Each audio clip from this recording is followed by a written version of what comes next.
if no one has been privy to know, yesterday the Bears acquired offensive guard, and I would like to say left guard, but I'm not sure what position he'll be playing. But offensive guard Jonah Jackson.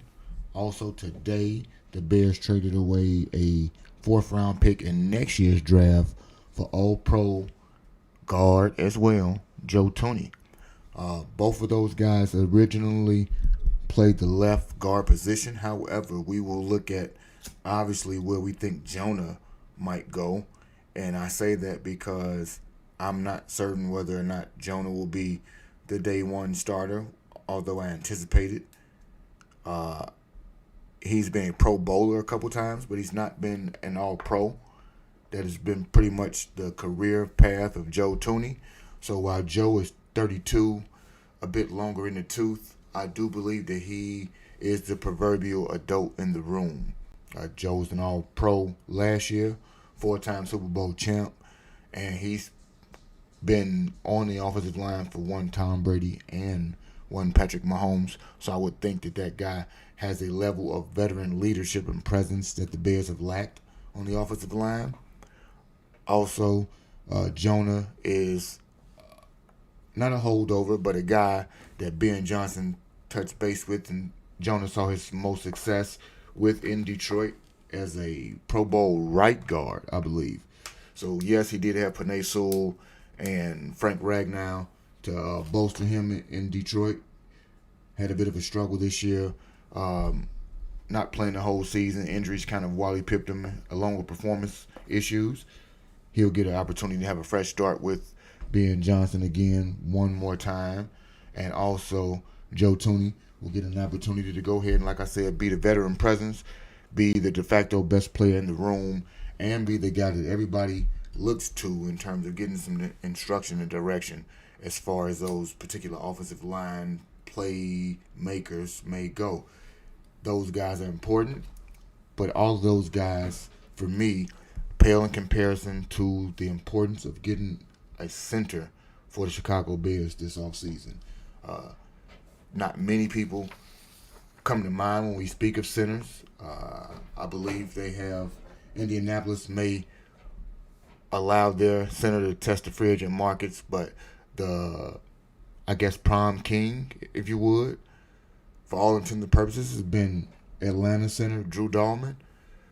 It is speculated that the Bears will go ahead and drop a boatload of cash on that guy, get him all of the money that a Brinks truck could back up to him so that he can be the future snapper, confidant, and big brother to a one Caleb Williams as they go out there and try to make magic. So I would anticipate Drew Dahlman being signed. However, until that is done, we look at guys like a Jarrett Wilson from Georgia.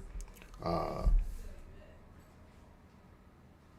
I'm not really certain that personally I've done much research for the center position. I think Dahlman has been kind of the proverbial catch for the year. Everybody might want him. I think the Bears do have enough money to go ahead and throw bread at him, so we will absolutely get to find out whether or not Drew Dahlman or someone else will be commanding center. My Christmas wish list for the Bears at that particular position would be Drew Dahlman.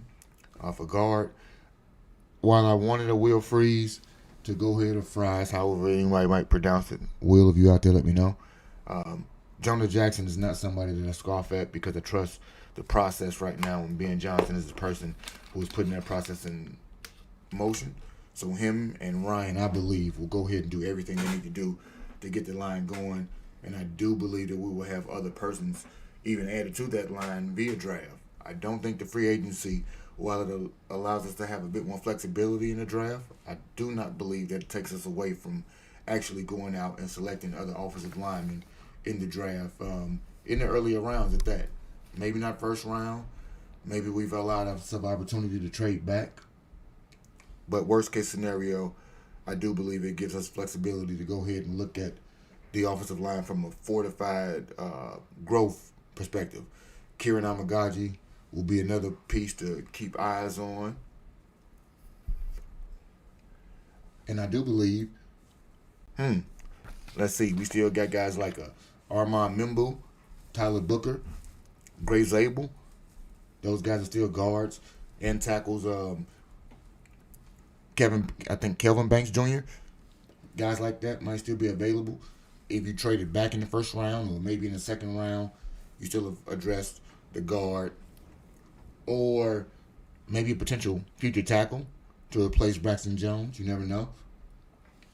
So I won't take off like the LSU left tackle, even though I've heard rumors today that old William is out there calling plays from the tackle position. I wouldn't know how feasible that is, but I heard it from someone who, for all intents and purposes, is a bit of a draft nick. Kind of loves to dive deep into the NFL draft.